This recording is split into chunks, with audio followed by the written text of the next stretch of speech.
Hello and welcome to this video session on classroom management. My name's Ruth Hatfield and I'm from Evolution Culture.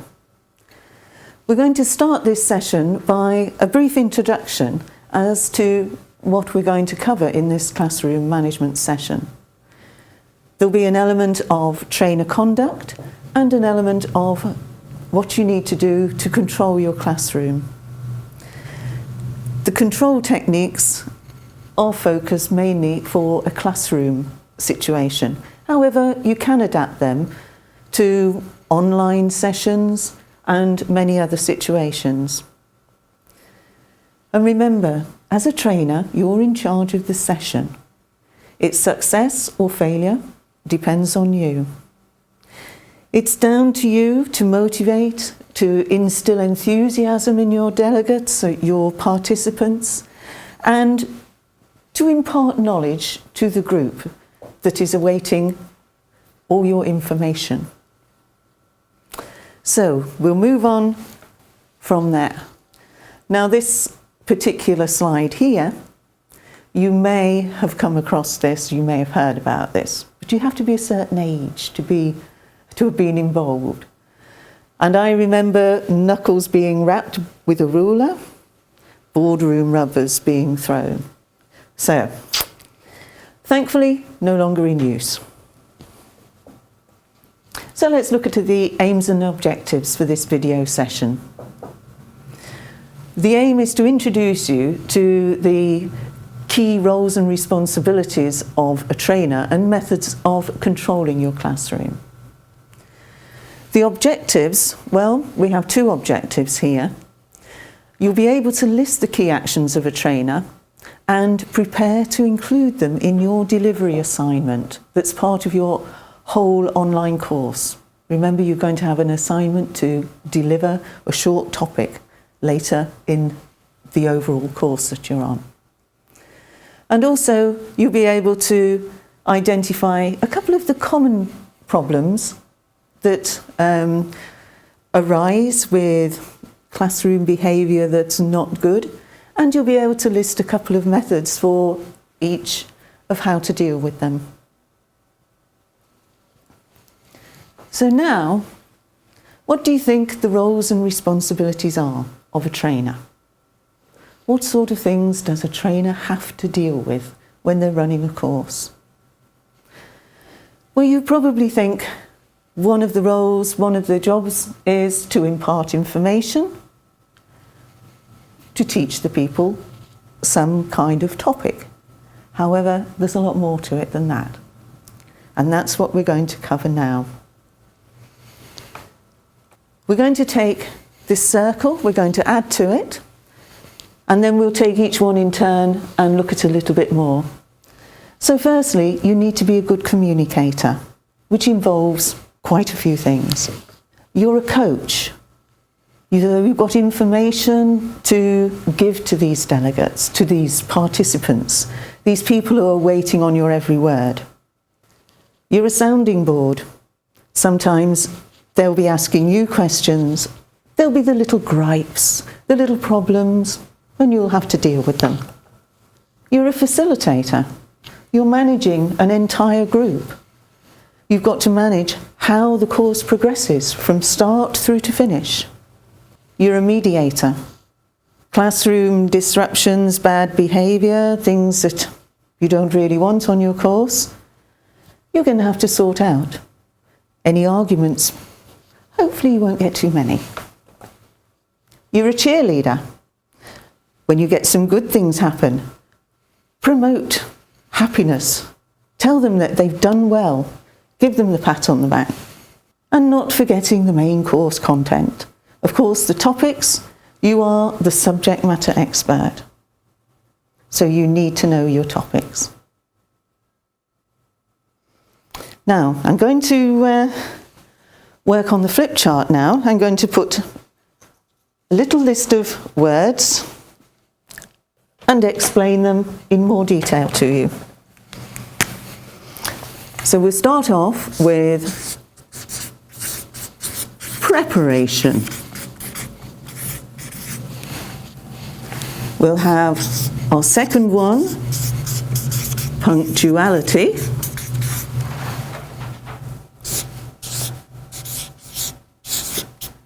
Professionalism. And finally, presentation.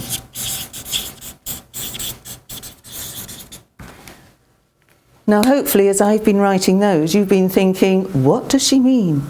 What is she going to say? Preparation, perhaps fairly obvious. You need to know your topic. Prepare, prepare, prepare. What you are about to say when you go on your course is very, very important. And I have a little slide for you now. A couple of quotes. To fail to prepare is to prepare to fail. That says it all, really. And then we have 5 Ps. These are often used in sales training. But poor preparation prevents proper performance. And we're looking for an excellent performance from our trainers. So that's our preparation. But there's also the rooms, the documentation. When you're running a course, there's an awful lot more than the content. So make sure you also know the logistics. When do we get a coffee break? What time's lunch? Where do we have to go for lunch? Where are the toilets? Where is everything? Especially if you're in a strange location, one that you're not familiar with. So the theme is all around the P's. We've got our poor preparation prevents proper performance. So we've got preparation. Now we move on to punctuality. Start on time. And if you have any delegates that are arriving late, then you need to consult with those that have arrived on time and just let them know how long you're prepared to wait. It's not fair on them to delay too long. But get their agreement, get the consensus of opinion, and then go with it. During your course, you will have coffee breaks. Depending on the length of the course, it may be just perhaps a short presentation. But if it's a lengthier course and you've got coffee breaks, lunch breaks, make sure that you stop on time for those. And finally, at the end of the course, finish on time. Don't overrun. There obviously are occasions where this will happen, but aim to always finish 10 minutes before. And if you finish 10 minutes before, your participants will think you're wonderful, and it'll be a real bonus to them and you. Try and build that into your course design. Our next P is professionalism. Now, one of the things there is however you dress, it reflects your personality and your opinion and your thoughts on your conduct for the day. How would you see me if I was in a scruffy t-shirt and jeans? Would you think, that's not very good? But because I'm a little bit more business dressed, then it's better and it represents what I feel is better and part of my job and a very important part of my job. You'll downgrade the value of the training in the eyes of your participants if you downgrade in your dress style. Now, presentation. On here, I'm going to use just 3 things. Eyes, speech, and stance. If you're talking to a friend, you usually look them in the eye. There is absolutely no difference when you're running a course. If you have a room full of people, they all like to feel involved, so you should look from one to another. If you have information to impart to these people, which you obviously have, then pick 3 people in your mind, pick on 3 people And as you explain a paragraph or a sentence, just glance from one to the other. And then for another section, another sentence or paragraph, mentally visualize that you need to move from 3 different people so that you include your whole audience and on a regular basis. Don't talk to the back of the room. It doesn't look good. Okay? Speech. What can I say about speech? What can I say about speech? And you'll see why I'm doing this in a moment. Well, your speech. If you have a quiet voice, then sometimes it can be misread as being uncertain. And if you've got a strong voice, it promotes authority. But that's not always true. Sometimes a quiet voice, and to say something quietly, makes them sit up and listen. They feel, oh, am I missing something? It makes it seem almost a secret that's being shared, and therefore perhaps more interesting. Moderate your tone. Use the rise and fall that you have naturally in your voice. Try to avoid jargon and slang. And watch out particularly for situations if you have people who are from other countries or the language that you're giving the course in is not their mother tongue, because some words in one language mean something completely different in another. So watch for those things. And don't be afraid of silence. If you need to pause to collect your own thoughts, it's not a crime. And also, it'll benefit your participants because they'll be able to have a few seconds silence to assimilate what you've just said and take it all in. And finally, the stance. Do you remember I was doing this? Well, people use gestures. People have annoying habits. There's the keys in the pocket. There's all sorts of things that can be very distracting. If you have an audience watching you, they'll pick up on it. So watch yourself.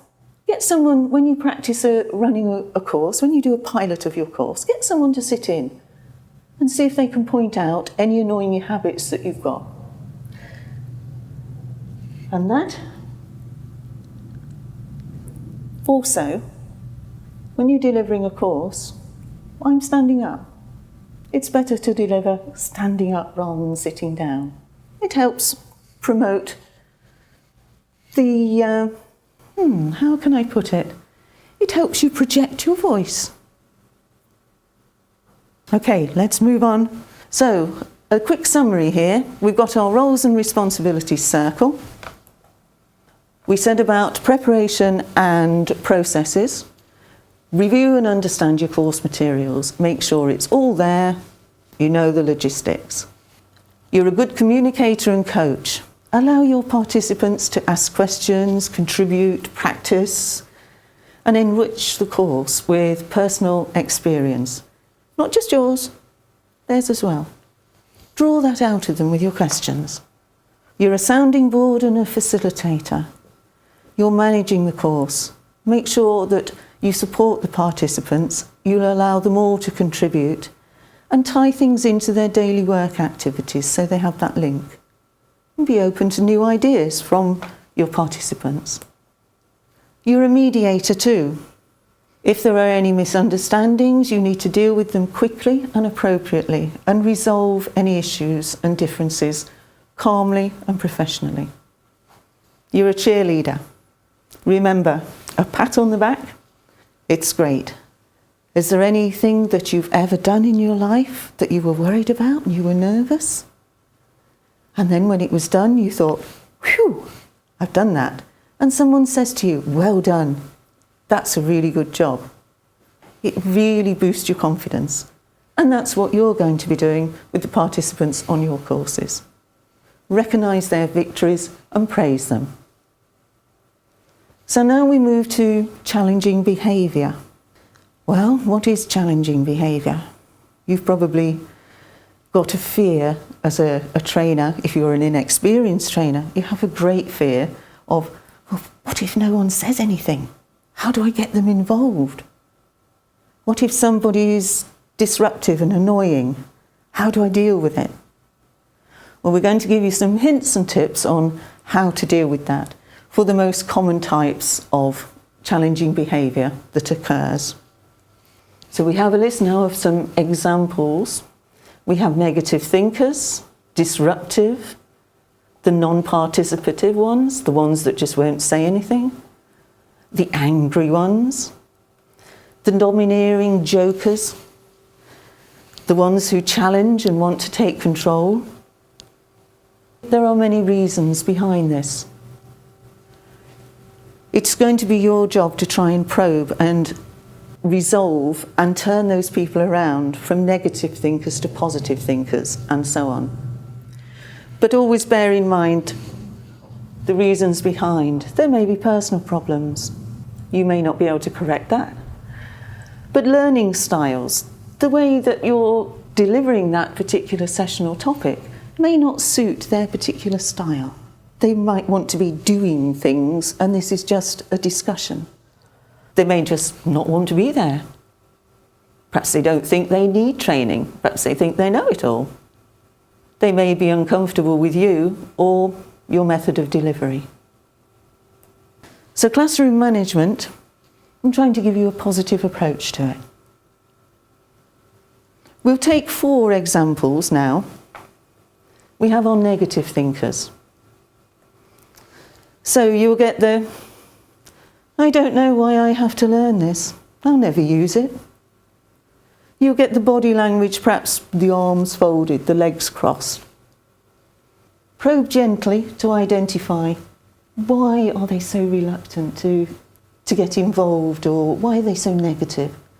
See if you can find some positive ways for them to deal with the issues.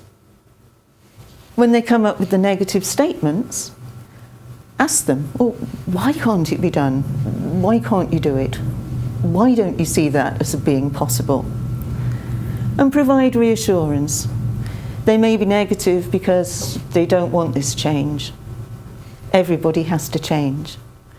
There is a quote that says that the only human, or humans, are only educated when they've learned how to learn and how to change. It's an ongoing process in our lives. And highlight the benefits. That's something that will occur for all of our different types. Because if you can present the benefits of learning your topic, it may be that it not only benefits their company or who they're working for or what they're doing, it'll benefit them personally perhaps.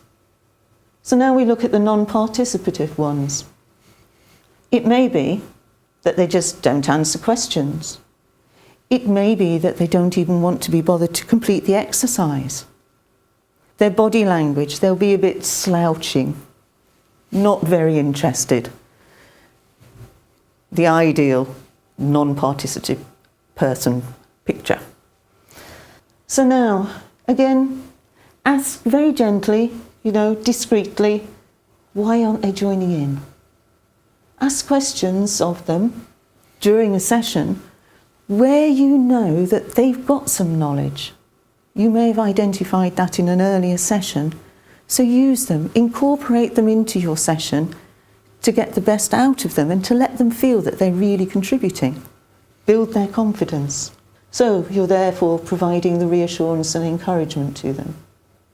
Highlight that necessity for involvement and perhaps the consequences of non-involvement.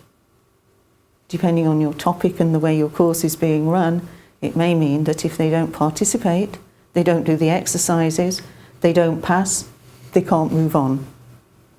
And summarise where we are and what's left to do. The non-participative ones may benefit from that because they then see how much more there is to do, how much more time they've got to spend not being involved. Try and undertake exercises together to get them involved, and always give them your full attention. The disruptive ones, the ones we all dread. They're messing around, they're joking excessively. They may have got their phone, they may be texting. Remind them of the rules you set at the beginning. You may have said, no phones. You'll find that their body language, if they're not playing with their phone, they may be fidgeting with something else. They're tapping their feet, tapping their pen. There's always something they're going to be doing. They just don't want to be there. Well, try and ignore them initially. Blank them out. See if they get over it. It may be attention seeking. Take a break if you need to and have a quiet word with them. Remind them of the ground rules, like I said. No phones, perhaps. Use non-verbal body language. You'll see some excellent examples of that on the online session that we do. But by moving towards them, they realise that you're onto them and they may quieten down. If you talk assertively to them and explain that when they do something, it disrupts the rest of the class. It has this effect. Maybe they don't realise.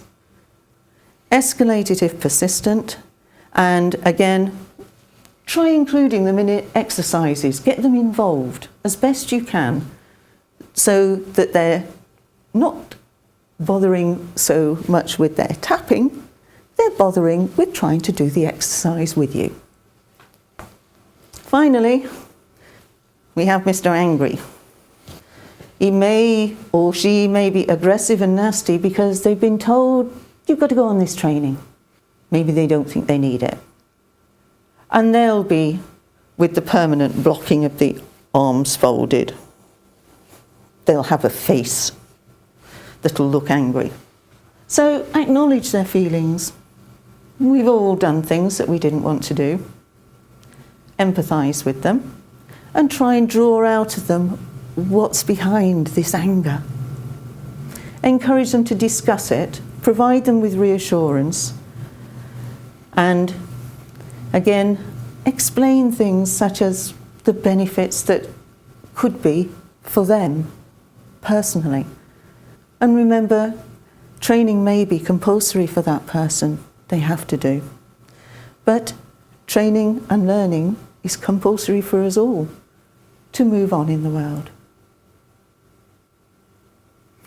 So, I now look forward to seeing you again on the online session where we'll consolidate some of this learning in a couple of exercises for you. So thank you very much for watching. Goodbye.